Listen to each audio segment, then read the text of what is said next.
नमस्कार दोस्तों, स्वागत है आपका आज के मुख्य समाचारों में। दोस्तों यहां पर आपको देखने को मिलेगी देश दुनिया की तमाम बड़ी खबरें मुख्य समाचार ब्रेकिंग न्यूज़ अपडेट्स के रूप में। तो दोस्तों आप सभी लोगों से रिक्वेस्ट है इस वीडियो को ज़्यादा से ज़्यादा लाइक और शेयर करें। तो दोस्तों सीधे चलते हैं आज की पहली बड़ी खबर की ओर।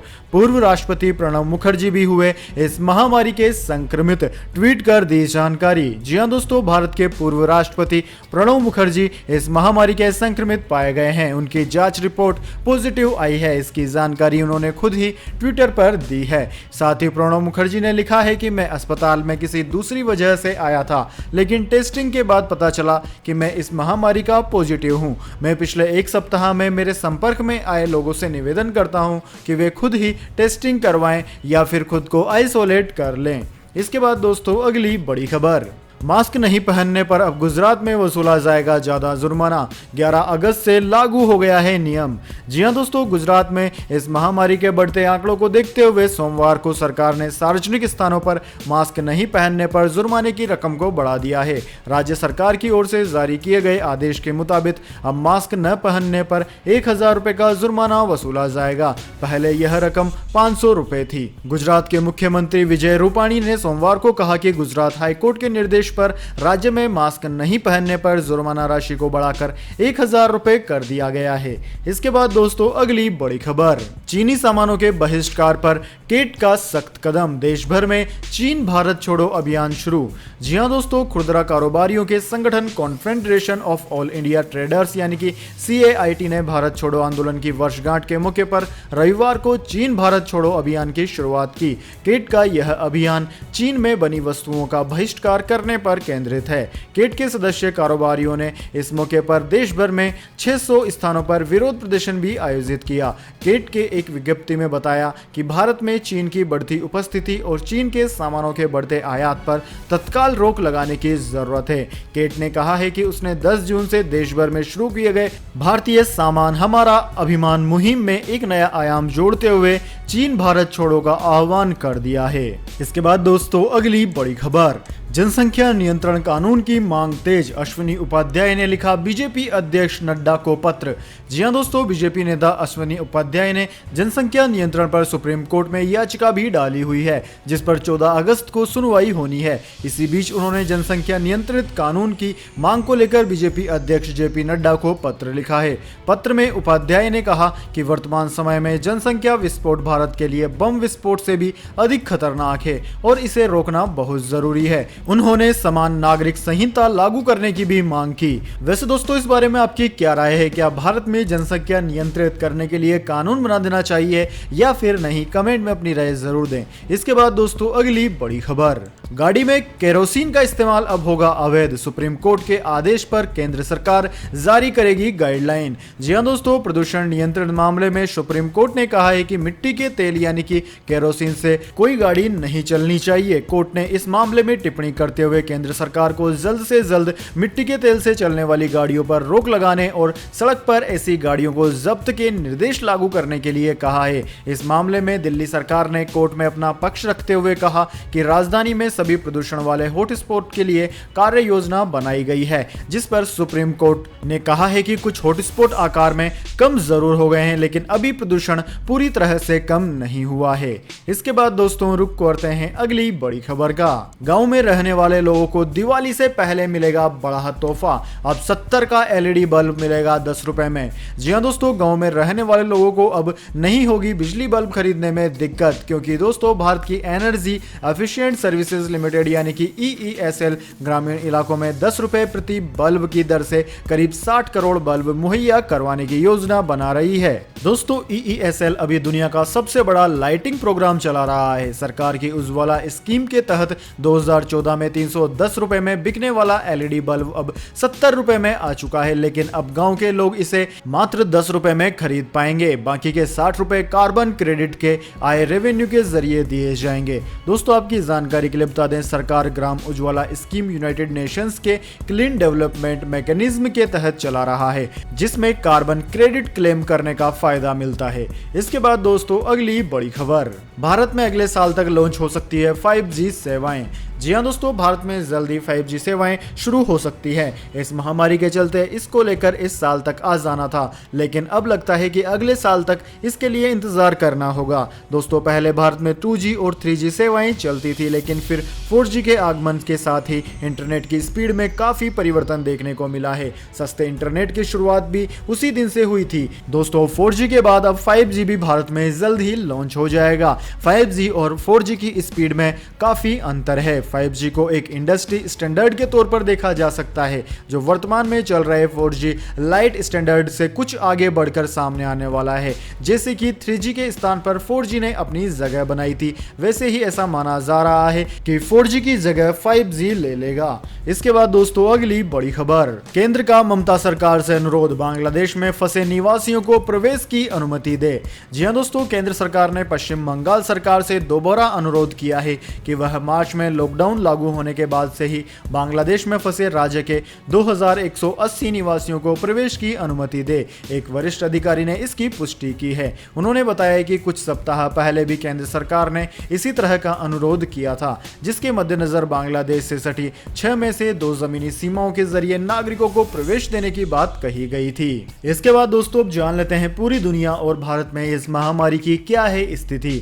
तो दोस्तों, पूरी दुनिया की बात की जाए तो पूरी दुनिया में इस वक्त तक इस महामारी के संक्रमितों की संख्या लगभग 2 करोड़ हो चुकी है। साथ ही मौतों का आंकड़ा 7,32,000 को पार कर चुका है। दुनिया में सबसे ज्यादा प्रभावित देश अमेरिका है, जहां पर 50 लाख से ज्यादा संक्रमित है। इसके बाद में ब्राजील, जहां पर 30 लाख से ज्यादा संक्रमित। इन दोनों देशों के बाद में दोस्तों, India, Russia, South Africa, Mexico, Peru, Colombia, Chile आदि देशों का नाम आता है। इसके बाद दोस्तों, अब जान लेते हैं क्या है भारत की स्थिति। लेकिन दोस्तों, उससे पहले मेरी आपसे एक छोटी सी रिक्वेस्ट है, अगर दोस्तों आपको अभी तक हमारी न्यूज़ पसंद आई है तो इसे एक छोटा सा लाइक जरूर दे दें, और अगर आपको पसंद नहीं आई है तो बेशक आप डिसलाइक भी कर सकते हैं। लेकिन दोस्तों, लाइक डिसलाइक जरूर कीजिए, क्योंकि दोस्तों यही हमारी मेहनत का फल होता है। तो दोस्तों, जान लेते हैं क्या है भारत की स्थिति। तो दोस्तों, भारत में इस वक्त तक इस महामारी के मरीजों का आंकड़ा 22 लाख लगभग 70,000 के करीब पहुंच गया है, जिनमें से 45,000 से ज्यादा लोगों की जान चली गई है। भारत में सर्वाधिक प्रभावित राज्य महाराष्ट्र है, जहां पर 5,24,000 से ज्यादा संक्रमित है। वहीं इसके बाद में तमिलनाडु, आंध्र प्रदेश, कर्नाटक, दिल्ली, उत्तर प्रदेश, वेस्ट बंगाल, बिहार आदि का नंबर आता है। दोस्तों, शुरू के 5 राज्यों में तो 1 लाख से भी ज्यादा संक्रमित हैं। इसके बाद दोस्तों, अगली बड़ी खबर, सचिन पायलट ने की राहुल गांधी और प्रियंका गांधी से मुलाकात, घर वापसी की कोशिशें तेज।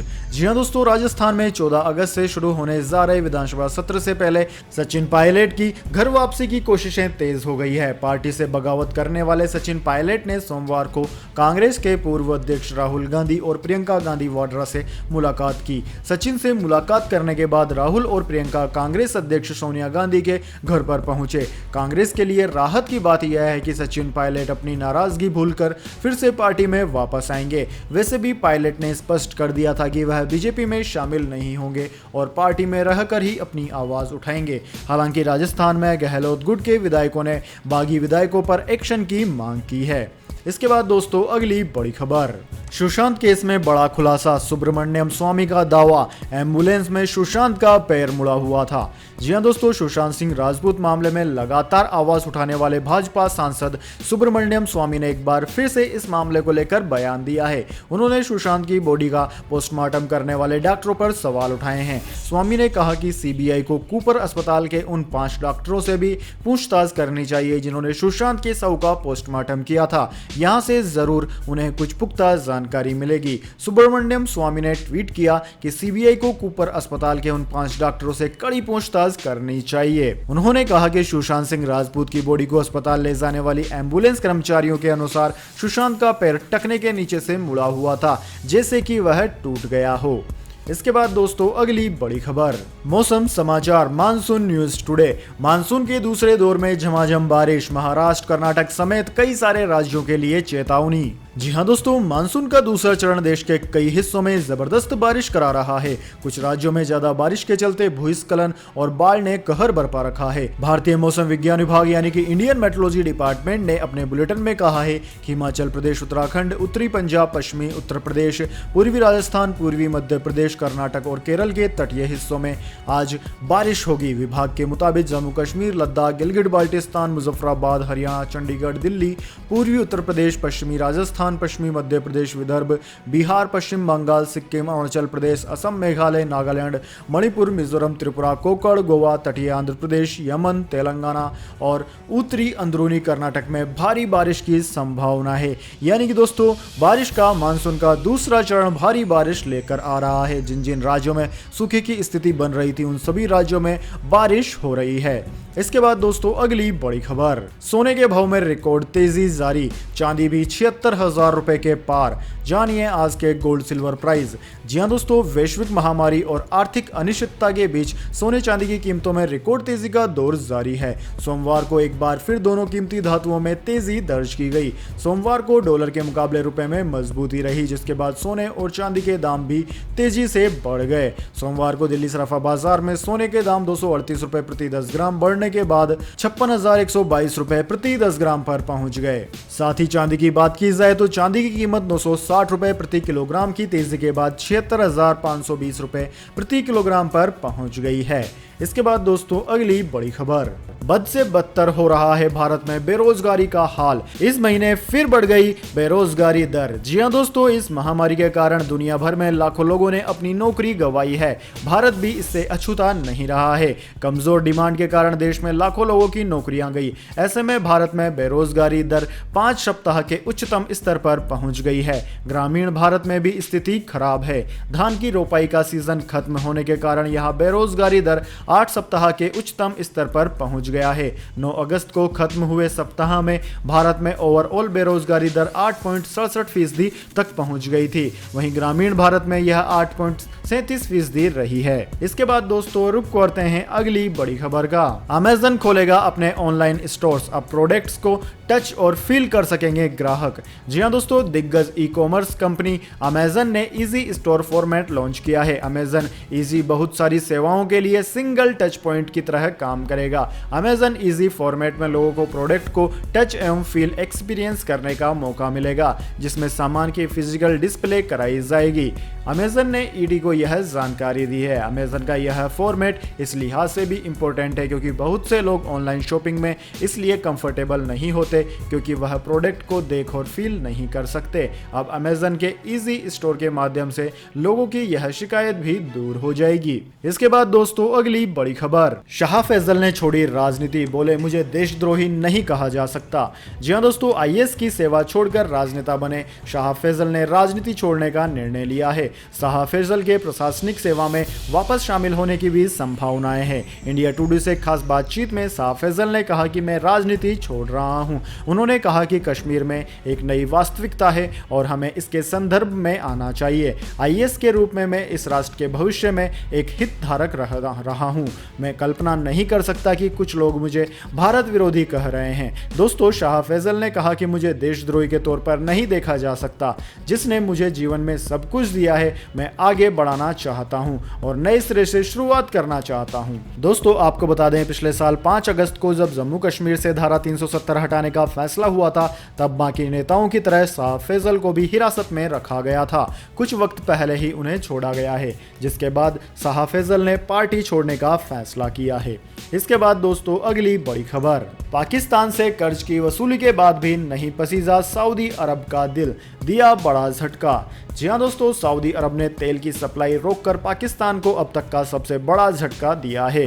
सऊदी अरब ने पाकिस्तान को दिए $1 मिलियन के कर्ज को लौटाने को कहा था। पाकिस्तान ने तय समय से 4 महीने पहले ही लौटा दिया। इसके बावजूद सऊदी अरब का दिल नहीं पसीजा और पाकिस्तान की तेल सप्लाई रोक दी है। दरअसल सऊदी अरब ने पाकिस्तान के बोझ को कम करने के लिए और विदेशी मुद्रा का खजाना भरने के लिए नवंबर 2018 में $6.2 मिलियन की रकम पाकिस्तान को दी थी, जिसमें से $3.2 मिलियन का इस्तेमाल पेट्रोलियम पदार्थ लेने और उसके भंडारण पर खर्च किया जाता था। ये डील मई 2020 में समाप्त हो गई, लेकिन सऊदी अरब ने डील को रिन्यू करने की की जगह तेल की सप्लाई ही रोक दी और $1 मिलियन कर्ज की वसूली भी पाकिस्तान से कर ली। अब पाकिस्तान हैरान है कि वो आखिर करे भी तो क्या करे। तो दोस्तों यह थे आज के तमाम मुख्य समाचार। इसके बाद में दोस्तों अब बारी आती है आज के माइंड क्विज क्वेश्चन की। जी हाँ दोस्तों, एक आसान से सवाल का जवाब देकर आप जीत सकते हैं एक अमेजिंग सरप्राइज गिफ्ट हमारे यूट्यूब चैनल की ओर से। तो दोस्तों आज का सवाल आपकी स्क्रीन पर आ चुका है।